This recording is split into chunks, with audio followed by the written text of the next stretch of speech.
Malpani baby kit ये एक self insemination kit है या फिर जिसे हम लोग DIY इंसेमिनेशन किट भी कहते हैं। मालपानी बेबी किट ये उन कपल्स के लिए फ़ायदेमंद है जो प्रेग्नेंट नहीं हो पा रहे हैं और जिनको ट्रीटमेंट के लिए किसी गायनेकोलॉजिस्ट या ART क्लिनिक में नहीं जाना है। तो आप हमारा सेल्फ इंसेमिनेशन किट घर पे यूज़ कर सकते हैं और प्रेगनेंसी के लिए ट्राई कर सकते हैं। मालपानी बेबी किट ये उन कपल्स में भी फ़ायदेमंद है जिनको सेक्सुअल प्रॉब्लम्स है या फिर सेक्सुअल डिस्फंक्शन है। जैसे कि अगर हस्बैंड को इरेक्टाइल डिस्फंक्शन है और वो संबंध नहीं रख पा रहे हैं या फिर फीमेल पार्टनर को वेजाइनिस्मस है जिसके कारण जब वो संबंध रखते हैं तो काफ़ी पेन होता है और पेन होने की वजह से वो संबंध नहीं रख पाते और इन सारे कारणों की वजह से ये कपल ज़्यादा संबंध नहीं रख पाते और उनको प्रेगनेंसी नहीं होती है। तो ऐसे कपल्स में मालपानी बेबी किट ये काफ़ी फ़ायदेमंद साबित होता है और ये काफ़ी आसान है यूज़ करने के लिए। मालपानी बेबी किट में हम लोग क्या क्या प्रोवाइड करते हैं और इसे कैसे यूज़ करना है इसके बारे में हम लोग आज जानकारी देने वाले हैं। तो मालपानी बेबी किट में हम लोग बेसिकली 4 चीज़ें प्रोवाइड करते हैं जिसमें से जो पहली चीज़ है वो है सीमेंट कंटेनर। ये स्टेराइल सीमेंट कंटेनर है, जैसे कि आप देख रहे हैं कि ऊपर सील लगा हुआ है। और तो हस्बैंड या मेल पार्टनर को अपना सीमेंट सैंपल इसमें कलेक्ट करना होता है बाय मास्टरबेशन। तो ऐसे 3 कंटेनर हम लोग प्रोवाइड करते हैं किट में। दूसरा आइटम है स्टेराइल पास्चर पिपेट। जब आप आपके हस्बैंड का सीमेंट सैंपल जब वजाइना में डिपॉजिट करेंगे तो इस पास्चर पिपेट की मदद से करेंगे। जो तीसरी चीज़ है वो है लुब्रिकेंट। ये स्पर्म फ्रेंडली लुब्रिकेंट है। अगर आपके हस्बैंड को या मेल पार्टनर को अगर सीमेंट कलेक्शन में प्रॉब्लम हो रही है तो इस लुब्रिकेंट का यूज़ कर सकते हैं। ये इंस्ट्रक्शन शीट है, अगर आपको कोई भी डाउट है तो आप ये इंस्ट्रक्शन शीट पढ़ सकते हैं। इसमें स्टेप बाय स्टेप प्रोसेस दिया हुआ है तो आपको पूरी जानकारी मिल जाएगी। आपको एक कॉमिक बुक भी मिलेगा जो कि डॉक्टर अनिरुद्ध मालपानी और डॉक्टर अंजलि मालपानी ने लिखा हुआ है। ये काफ़ी इन्फॉर्मेटिव कॉमिक बुक है, आपको ज़रूर पढ़ना चाहिए। चौथी चीज़ है वो है प्लास्टिक ग्लव्स। जब आप सीमेंट सैंपल को हैंडल करेंगे और जब आप सीमेंट सैंपल अपनी वेजाइना में डिपॉजिट करेंगे तो आपको ग्लव्स पहन के करना है। जो पहला स्टेप है वो है सीमेंट कलेक्शन। तो हस्बैंड या मेल पार्टनर को अपना सीमेंट सैंपल इस स्टेराइल कंटेनर में कलेक्ट करना है मास्टरबेशन के द्वारा।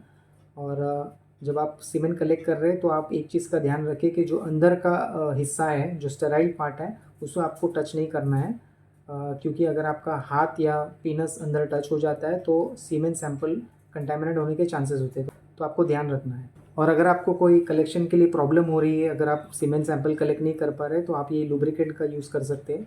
तो ये लुब्रिकेंट को आप पीनस के ऊपर अप्लाई कर सकते हैं जिससे कि आपको इजैकुलेशन में हेल्प होगी और सीमेंट कलेक्शन में आसानी हो जाएगी। जो नेक्स्ट स्टेप है वो है इंसेमिनेशन। जो सैंपल आपके हस्बैंड ने कलेक्ट किया है इसे आपको वेजाइना में डिपॉजिट करना है। तो उसके लिए आप ये स्टेराइल पिपेट का इस्तेमाल करेंगे। हम लोग स्टेराइल पिपेट इसलिए देते हैं क्योंकि काफ़ी सेल्फ इंसेमिनेशन किट्स में सिरिंजेस दी जाती है इंसेमिनेशन के लिए। तो सिरिंजेस का उपयोग करना अच्छा नहीं होता क्योंकि सिरिंजेस जो है वो काफ़ी मोटे होते हैं, उनका जो टिप होता है वो काफ़ी छोटा होता है। तो वेजाइना में वो डीप नहीं जा पाते और जब सीमेंट डिपॉजिट करते हैं तो एक्सटर्नल वेजाइना में डिपॉजिट हो जाते हैं जो कि बहुत एसिडिक होता है और स्पर्म्स के लिए हार्मफुल होता है। और सिरिंजेस में रबर भी होता है जो टॉक्सिक होता है और स्पर्म्स के लिए हार्मफुल होता है। जबकि जो स्टेराइल पिपेट जो है वो स्पर्म फ्रेंडली है क्योंकि ये हम लोग रेगुलरली IVF लेबोरेटरी में सीमेंट प्रिपरेशन के लिए यूज़ करते हैं। और ये काफ़ी पतला है और काफ़ी लंबा भी है जिसकी वजह से आप वेजाइना में डीप इनसाइड सीमेंट को डिपॉजिट कर सकते हैं। यानी सर्विक्स के जो गर्भाशय की जो ओपनिंग होती है वहाँ पे आप डिपॉजिट कर सकते हैं जिससे कि आपके चांसेस बढ़ जाते हैं। और ये बिल्कुल भी हार्मफुल नहीं है, ये काफ़ी सेफ़ है यूज़ करने के लिए क्योंकि ये मेडिकल ग्रेड प्लास्टिक से बना हुआ है।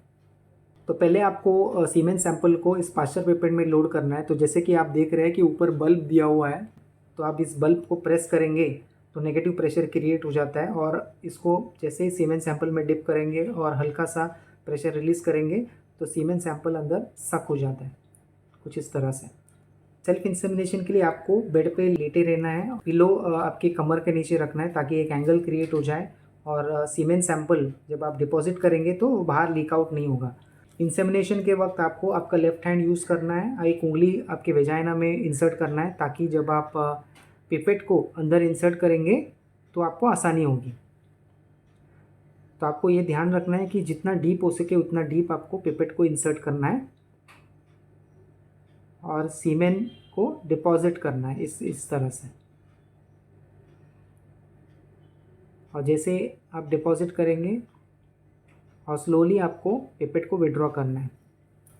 आपको इसी पोजीशन में आधे घंटे तक लेटे रहना है ताकि सैंपल जो है वो वेजाइना में अंदर ही रहे, लीक आउट ना हो, जिससे कि शुक्राणु को काफ़ी टाइम मिल जाता है, वो सर्विक्स के द्वारा यूट्रस में ट्रैवल कर सकते हैं। मालपानी बेबी किट ये दूसरे सेल्फ इंसेमिनेशन किट जो मार्केट में अवेलेबल है उनसे काफ़ी अलग है। उसका कारण ये है कि मालपानी बेबी किट ये डॉक्टर अनिरुद्ध मालपानी और डॉक्टर अंजलि मालपानी इन्होंने डिज़ाइन किया है, जो आईवीएफ स्पेशलिस्ट है। इसलिए ये किट काफ़ी इफेक्टिव है और काफ़ी आसान है यूज़ करने के लिए। जब आप Malpani baby kit self insemination के लिए यूज़ करेंगे तो आप प्रेगनेंसी के चांसेस डेफिनेटली बढ़ा सकते हैं इससे। अगर आपके कोई क्वेरीज है तो आप हमें कॉन्टैक्ट कर सकते हैं। कॉन्टैक्ट डिटेल्स आपको डिस्क्रिप्शन में मिल जाएंगे।